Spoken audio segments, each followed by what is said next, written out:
Hello, everyone. Welcome to Elevating Your Life. Paula Vail here. Today, we are just going to chat. I'm going to chat and share with you an amazing gentleman. We have with us today, Terry Jastrow.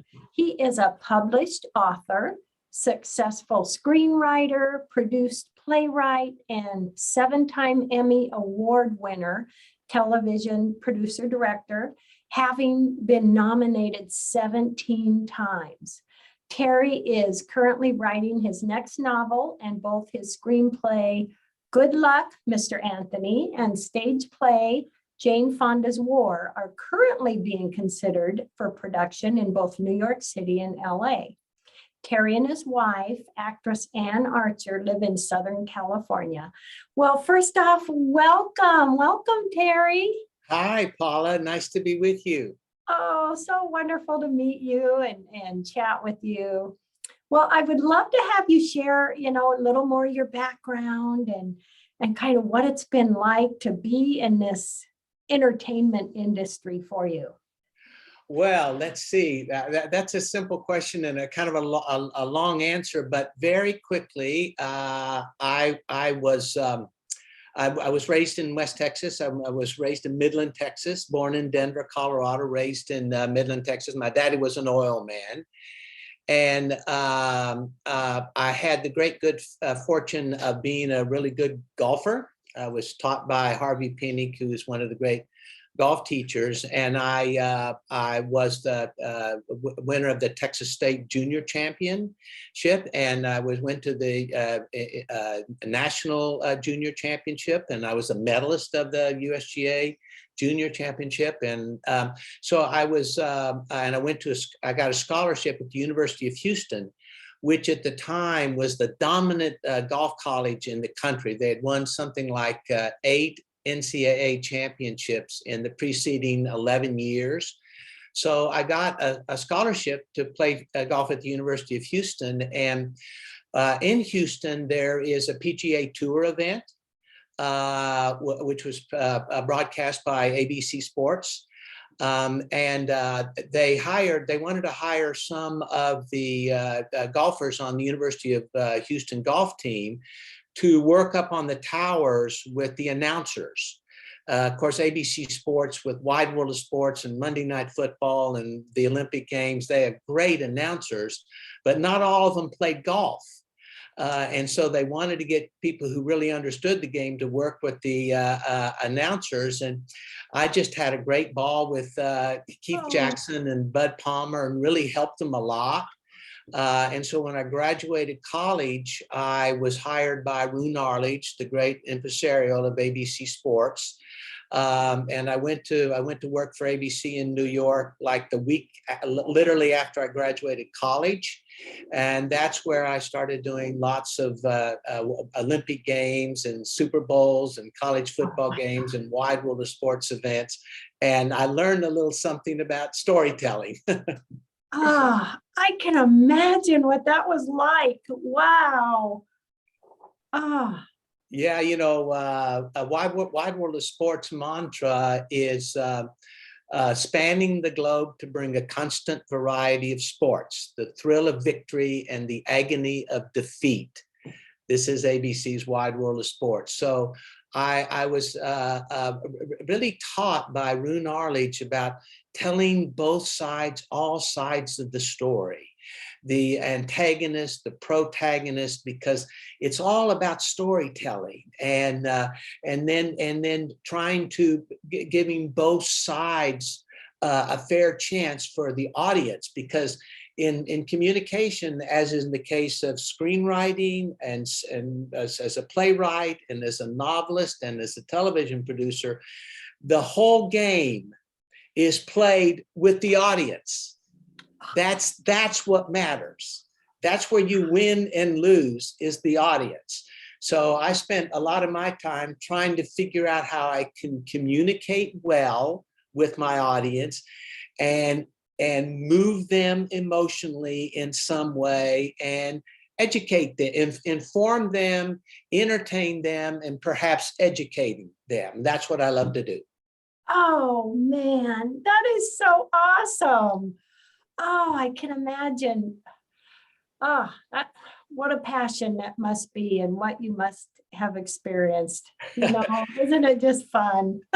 Yeah, and it's a bit of a hex because once you have it, you can't get rid of it. Yes. I'm now a septuagenarian, and I've been doing it for decades, and I love it. I love storytelling, and I don't know, I probably will be doing it forever, whatever that means. But Oh. it brings me much joy. I don't consider it labor.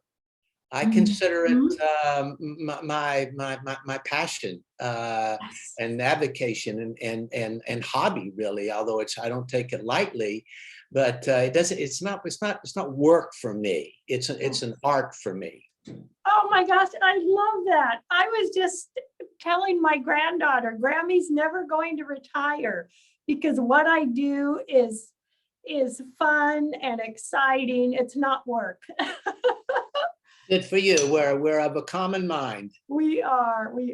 And So how about we talk about this little guy yes, right here? It kind tell of us brings me to about that that book. point. Yes. Ah, There you go. what prompted you to write this and share Well, kind of the message you want to give? Well, I was a young guy during the Vietnam War, and some of my dear friends were drafted for the Vietnam War, and one of my dearest friends was drafted, and like 3 weeks later, there was an announcement that he had been killed in Vietnam, and it brought that war right up to me. And the question of war and peace is a very highly charged question. People feel very strong about it, but I feel very strongly that people fight too many wars. Yes. I'm just to get this out in front and clearly, I am an advocate of a strong military, a powerful military to protect and defend, not to invade and attack, which is what we did in Vietnam. Let's just take Vietnam for a moment. We were concerned about the North Vietnam encroachment into South Vietnam, that there was a spread of communism. Well, I feel that people should be able to decide for themselves what their form of government is, and the United States doesn't need to take its boys and its military and its equipment over there to get ourselves in the middle of what is a civil war. I mean, we had a civil war in the United States in the 1860s. Ours was North against the South. And by the way, it was the Vietnam War too, North against the South. So with that as a backdrop, when you start looking at the Iraq War, which started in March of 2003, George W. Bush was president of the United States. And when the 9/11 attacks occurred, which happened in September 11 of 2001, he was president.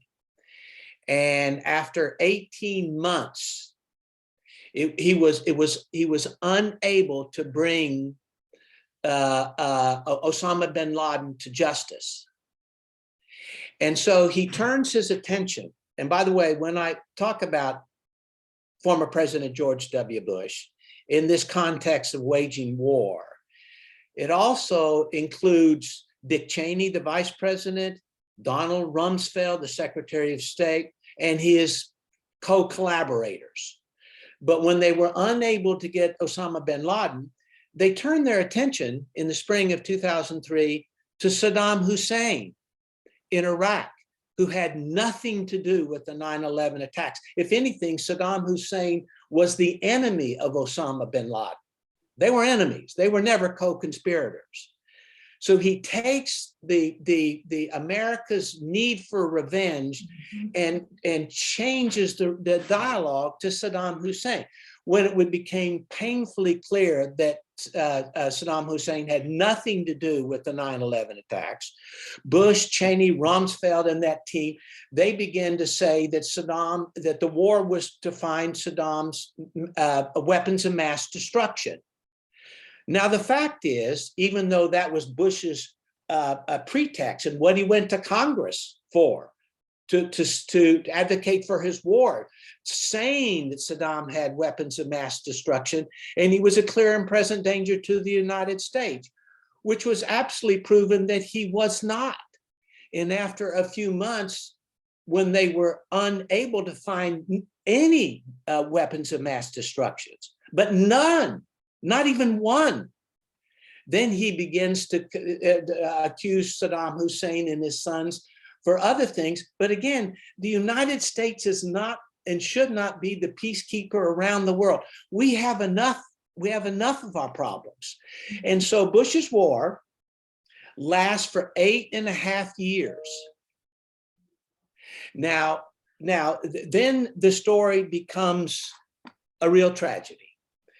Let's talk about the cost for the American people in terms of dollars. And then let's talk about the terms, let's talk about the war in terms of lives lost and people injured and wounded. Okay, so these numbers are so astronomical, they're hard for people like you and I to grasp it. But the overall arching war of Iraq War, George W. Bush's war, cost the United States taxpayers, the people of the United States, $16 trillion. Now, Paula, a trillion has 12 zeros. 16 trillion takes about 10 seconds to write it down. That's $16 trillion that he spent on this war. And just think about the expenditures of those dollars on things that American citizens really need. Yes. Education, infrastructure, yes, climate change, security, there's just health and welfare. There's so many things. People who make money, who earn money, and we pay our taxes, our national taxes, and we do it willingly because we want to help our American people live a better life. But in times of war, politicians take the treasury and redirect it to fight the war. Yes. And so why would that happen? So there was a wonderful or very interesting and educational thing that President Dwight Eisenhower said in his final speech when he was leaving the White House in 1953. He warned of something he called the military-industrial complex. And it is the unholy alliance between big business in America and the military. So if the US military can foment up a war, keep in mind, I say this again for clarity and emphasis, I'm an advocate for a strong military to protect and defend. I think that's a good thing, a smart thing to do. But when the military, working in collusion with big business in what Eisenhower called the military-industrial complex, the government takes money from the treasury and away from public funds and spend it on this war. So big fat cats get even fatter. Big companies, Halliburton, there's many of them that make fire weapons, ammunition, oil and gas and tanks and things. Big business makes this, and they get tons of business when wars occur. So this is why a storyteller would want to do this, because I want the people to know the truth. I want people to be educated about it, informed about it, smart about it, so they can decide for themselves.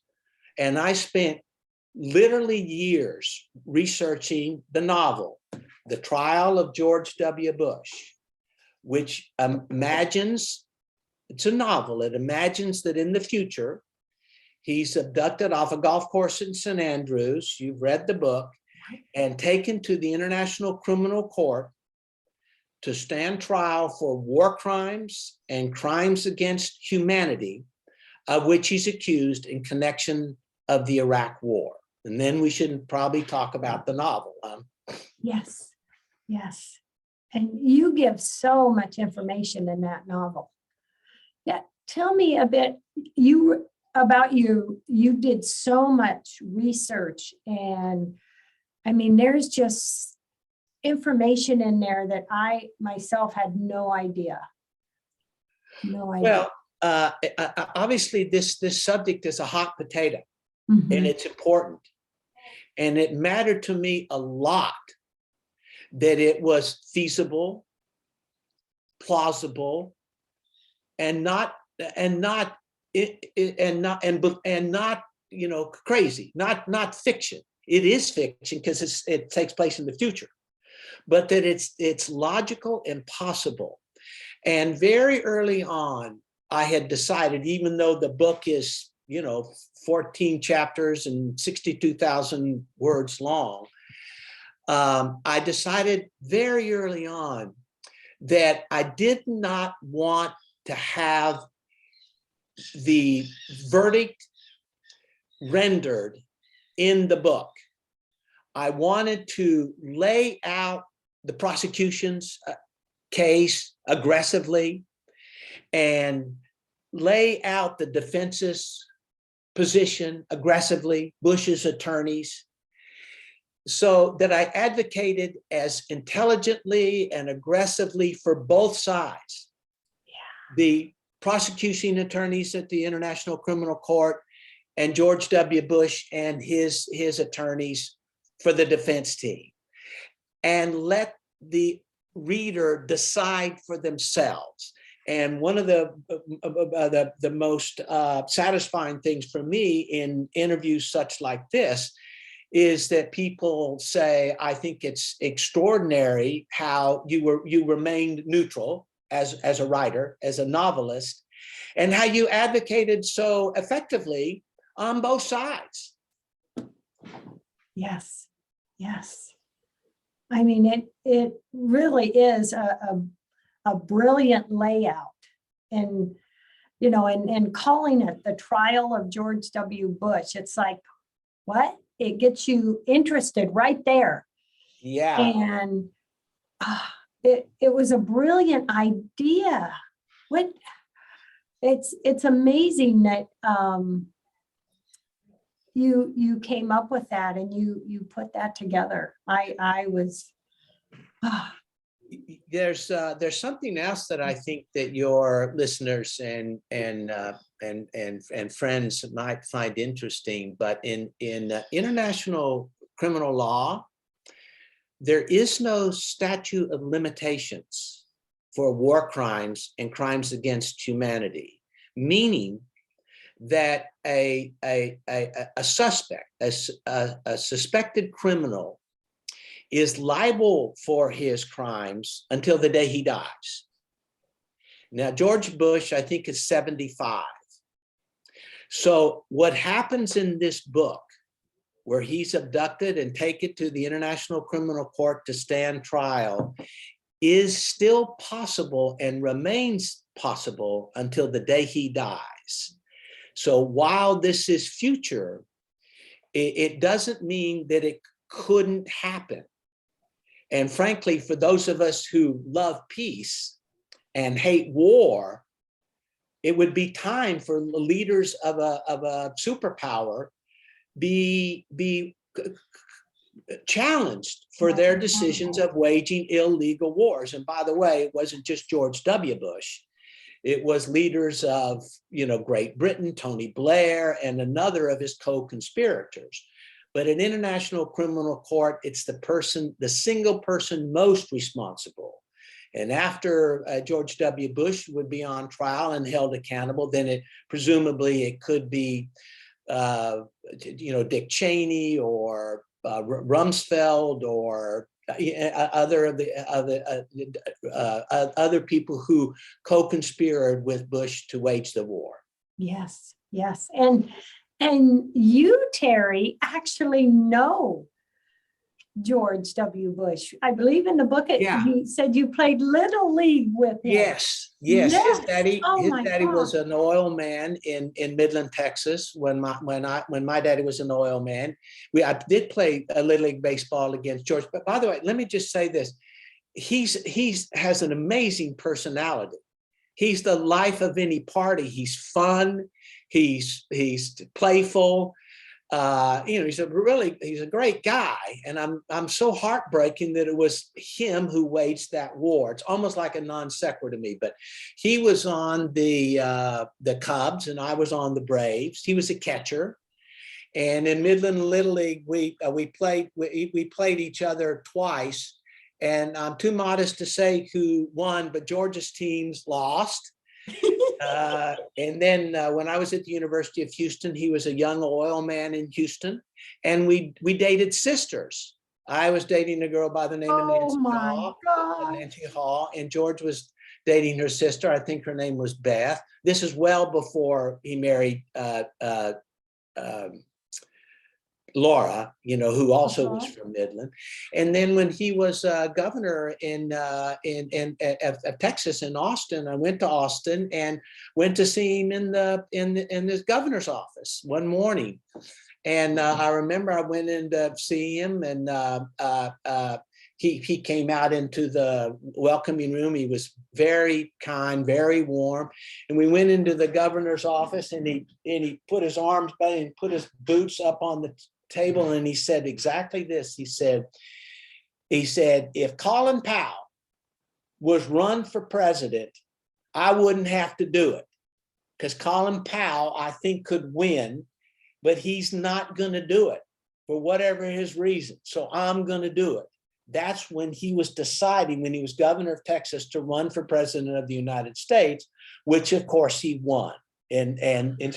But imagine if Colin Powell, and it's just theoretical, had become president of the United States by then, a man who really understood the military and, all of that. I don't know whether we would have ever had the Iraq War, but who's to say? Yeah. But yeah, George W. Bush is a very popular guy. A lot of people love him, and he's a fun guy to have a dinner with or a drink with, but it still doesn't absolving from waging that terrible war.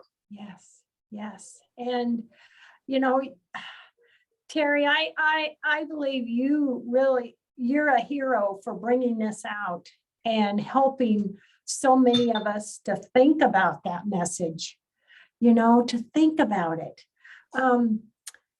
Tell everyone where they can get a copy of the book, and with a few minutes left in the show, what do you want them to think about? Okay, well, this is the easiest book there is to buy. We made it so. All you got to do is go on to Amazon Books and type in The Trial of George W. Bush, and it pops right up.